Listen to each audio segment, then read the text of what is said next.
آپ نے سنا ہوگا پچھلے دنوں ایک بل پیش ہوا، جو بل ڈومیسٹک وائلنس کے اگینسٹ یعنی گھریلو تشدد کے خلاف. نام تو یہ ہے کہ ڈومیسٹک وائلنس کے اگینسٹ یہ بل پیش ہو رہا ہے. میرے بھائیوں، کئی مرتبہ زبان سے سخت الفاظ نکل جاتے ہیں اور آج دل کے اندر یہی جذبات ہیں.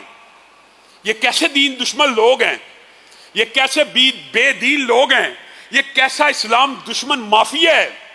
بل پیش کرنے والی شیریں مداری ہیں، پی ٹی آئی کی مشہور رہنما ہیں. بل پیش ہوا، بل منظور ہوا، سینٹ سے بھی منظور ہو گیا. اگر تو منظوری کے اندر صرف پی ٹی آئی نے ووٹ ڈالے ہوتے، ویسے تو بل حکومت کی طرف سے ہے، تنقید انہی کے اوپر ہونی چاہیے، لیکن اس بل کی منظوری کے اندر ووٹ دینے والوں میں نون لیگ بھی شامل ہے اور پیپل پارٹی بھی شامل ہے. ہم کس کے گریبان کو پکڑیں؟ ہم کس کے خلاف رونا روئیں کہ یہ دین دشمن بل؟ آپ حیران رہ جائیں گے. بل ویسے تو تفصیلی طور پہ لمبا ہے، لیکن آپ کے سامنے صرف دو باتوں کی نشاندہی کرنا چاہتا ہوں. سٹاکنگ، ایک ورڈ انہوں نے یوز کیا سٹاکنگ کا اس بل کے اندر. کیسے بدبخت ہیں. سٹاکنگ بیہیویئر تو انٹر ریلیٹڈ ہوتا ہے ہراسمنٹ کے ساتھ اور انٹیمیڈیشن کے ساتھ. کیا مطلب؟ کیا والد اور والدہ اپنے بچے کی نگرانی کرے تو اس کو سٹاکنگ کہا جائے گا؟ یہ اسلام کا جنازہ نکال دیا ان نئی تہذیب کے گندے انڈوں نے. اٹھا کر پھینک دو ان کو گلی میں. نئی تہذیب کے یہ انڈے ہیں گندے. اور اس سے بھی بڑی بات ایک شاعر نے کہہ دی تھی. اب وہ الفاظ ہم ممبر پہ کھڑے ہو کے تو نہیں کہہ سکتے کہ تہذیب نو کے منہ پہ ایسا چانٹا رسید کر. انہوں نے تو بہت بڑی گالی دے دی. ہم کیا کہیں کہ اس کا حلیہ بگاڑ دے. گالی دے کے کہا یہ آپ والد کی نگرانی کو، والدہ کی نگرانی کو، خامند کی نگرانی کو اپنے گھر کے اوپر سٹاکنگ کہتے ہیں؟ یہ لفظ کیا اس نگرانی کے لیے یوز ہوتا ہے؟ یہ تو ہراسمنٹ کے لیے، انٹیمیڈیشن کے لیے یوز ہوتا ہے. یہ تو بیہیویئر ہے ایک. آپ والد کی نگرانی اسلام میں کیا ہے؟ یہ بل ردی کی ٹوکری کا مستحق ہے. نہیں مانتے ہم اسے. کیوں؟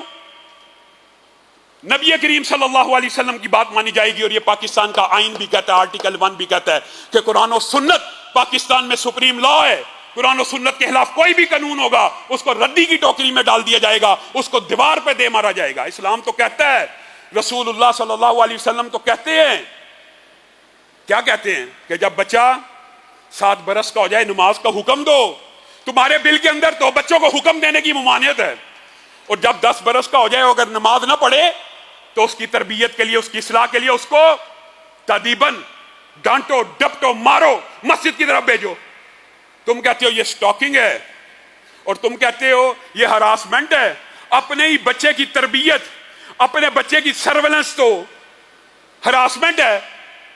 اور عقل کے اندو اپنے سگے بچے کی تربیت کے لیے، اس کی سرویلنس کے لیے کوئی انتظام کرنا تو سٹاکنگ ہے.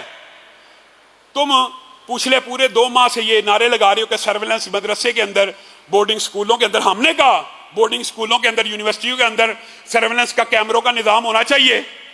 وہ سٹاکنگ نہیں ہے. تمہاری عقل کے اوپر کس نے پردہ ڈالا؟ یہ رسول اللہ صلی اللہ علیہ وسلم کی شریعت ہے.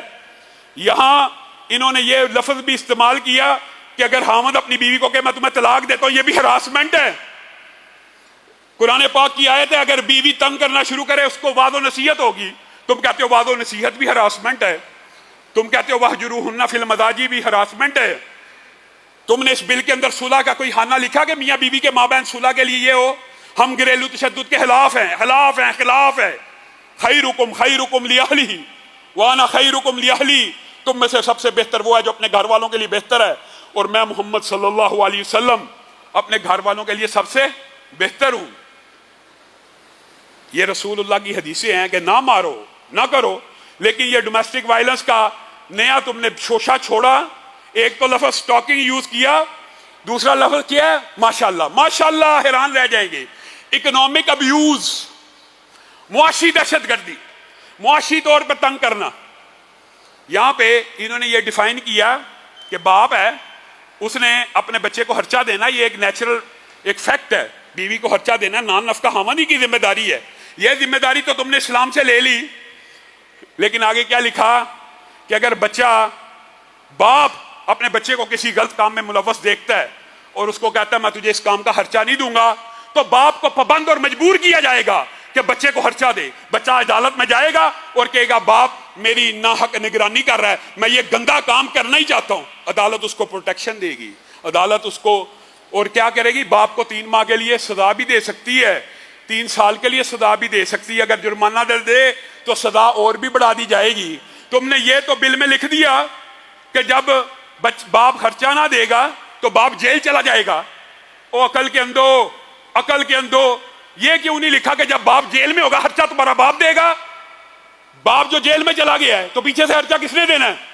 تو معاشرے میں کس قسم کی حیا باختگی کے قانون بنانا چاہتے ہو؟ یہ میرا جسم میری مرضی کے نعروں نے آج یہ دن بھی دکھانا تھا کہ یہ اسلام مخالف بل، اور نام دیکھیں کتنا مقدس ہے، ڈومیسٹک وائلنس کا بل ہے، یعنی گھریلو تشدد کے خلاف ایک بل ہے. اور بل کے مندرجات ہیں باپ کو یا حامد کو کڑا بھی لگ سکتا ہے، اس کی نگرانی بھی ہوگی. اپنے ہی گھر سے جب باپ کو نکال دیا جائے گا واپس آئے گا، گھر بچیں گے، گھر ٹوٹ جائیں گے. یہ تم نے یہ جو ڈرامے بازی باہر سے درآمد کی ہے، تم اس معاشرے کا پہلے حال تو دیکھ لو.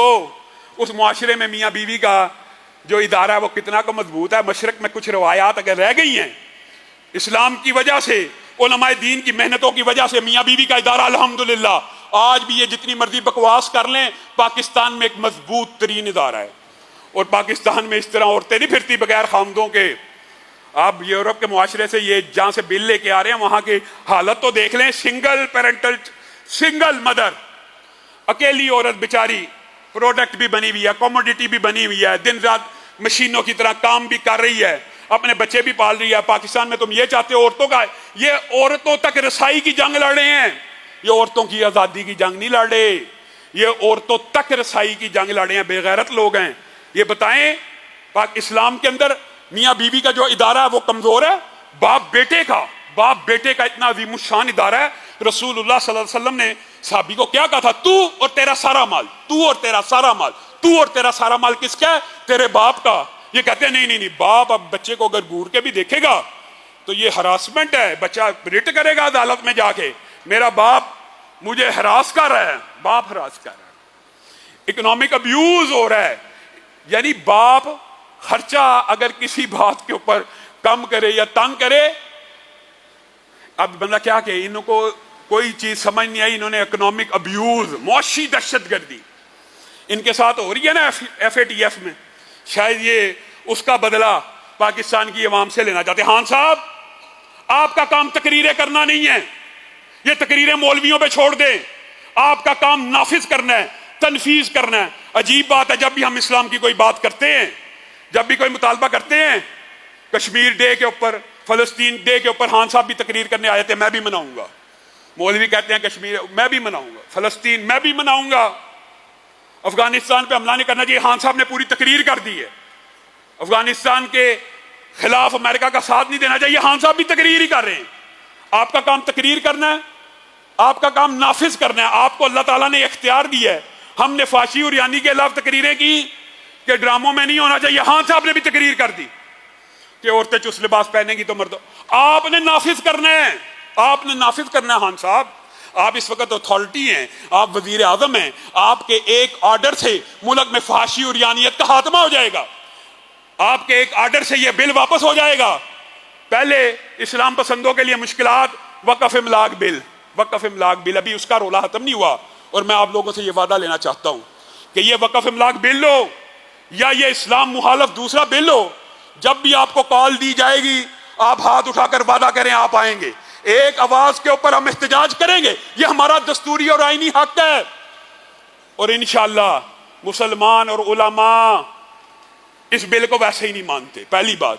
دوسری بات ہے خلاف قرآن و سنت کوئی بھی آئین ہو اس کی اطاعت ہم پہ واجب نہیں ہے. یہ پاکستان کا آئین ہی ہمیں فیسیلٹی پرووائڈ کرتا ہے. ہاں تیسری بات اہم ہے کہ علماء کا ایک پلیٹ فارم ہونا چاہیے، اور اللہ کے فضل سے ہم چھوٹا موٹا ایک پلیٹ فارم بنا چکے ہیں کہ جب اس طرح کے اسلام مخالف بل آئیں تو عدالتوں میں بھی جا کے لڑا جائے، عدالتوں میں بھی کیس کیے جائیں. وفاقی شرعی عدالت کا جو سہولت ہے اس کا فائدہ اٹھایا جائے، سپریم کورٹ کی سہولت کا فائدہ اٹھایا جائے. لیکن یہ تمام کام بھی آپ لوگوں کی مدد سے ہوں گے. اللہ رب العزت جو کہا گیا، جو سنا گیا، اس کو سمجھنے کی توفیق عنایت فرمائے.